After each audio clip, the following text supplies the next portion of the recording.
મેઘ કહેરથી થરાદમાં તબાહી, ખેતરો, રસ્તા, હાઈવે ધોવાઈ ગયા. થરાદ સહિત ગ્રામ્ય વિસ્તારમાં તારાજી. થરાદનું નાગલા ગામ સંપૂર્ણપણે પાણીમાં ગરકાવ થયું છે. 2500ની વસ્તી ધરાવતા નાગલા ગામના તમામ મકાનો વરસાદી પાણીમાં ગરકાવ થયા. ગામમાં અવરજવરના તમામ રસ્તાઓ બંધ થયા. ગામનું એકમાત્ર મંદિર પણ વરસાદી પાણીમાં ગરકાવ થઈ ગયું. ઘરોમાં પાણી ફરી વળતા ઘરવખરીને પણ મોટા પ્રમાણમાં નુકસાન થયું. તો ગામની આસપાસના ખેતરો વરસાદી પાણીથી લબાલબ થયા છે. ખેતરોમાં વરસાદી પાણી ભરાતા ખેતીનો પાક સંપૂર્ણપણે નષ્ટ થઈ ગયો છે. મુશળધાર વરસાદથી થરાદમાં જળ પ્રલયના દ્રશ્યો સર્જાયા.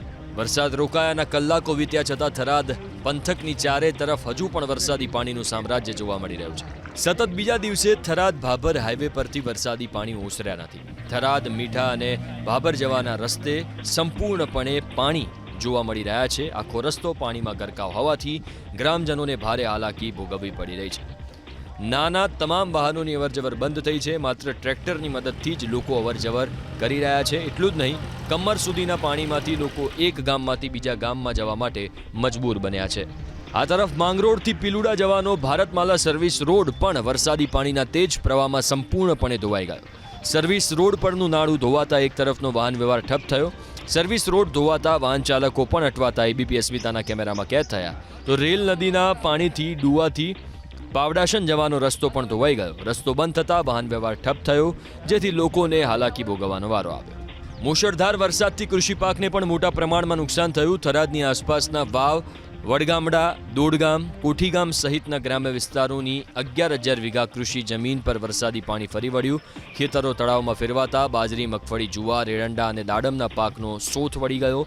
મહાપૂલો પાક પાણીમાં ગરકાવ થતાં ખેડૂતોને પણ મોટા નુકસાનની ચિંતા સતાવી રહી છે.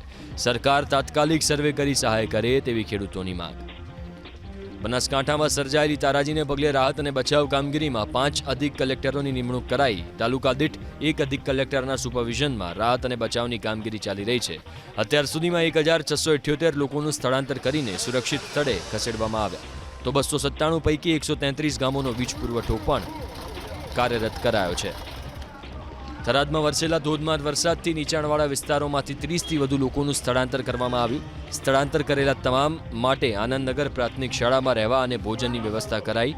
ત્યારે આજે જિલ્લા કોંગ્રેસ પ્રમુખ ગુલાબસિંહ રાજપૂતે પણ અસરગ્રસ્તોની મુલાકાત લઈને તેમની સમસ્યા સાંભળી. સાથે જ સરકાર પાસે પણ તાત્કાલિક મદદની માંગ કરી. તો સરકારના પ્રવક્તા મંત્રી ઋષિકેશ પટેલે પ્રતિક્રિયા આપતા કહ્યું કે અતિભારે વરસાદથી બનાસકાંઠા પૂરગ્રસ્ત બન્યું છે. વિધાનસભા અધ્યક્ષ શંકરભાઈ ચૌધરી તાત્કાલિક બનાસકાંઠા પહોંચ્યા હતા. અધિકારીઓ સાથે બેઠક કરીને જરૂરી સૂચનાઓ આપવામાં આવી. અસરગ્રસ્ત વિસ્તારોમાં વધુ માનવબળ પૂરું પાડીને ઝડપથી લોકોને મદદ મળી રહે તે માટે સરકાર પગલાં ભરી રહી છે.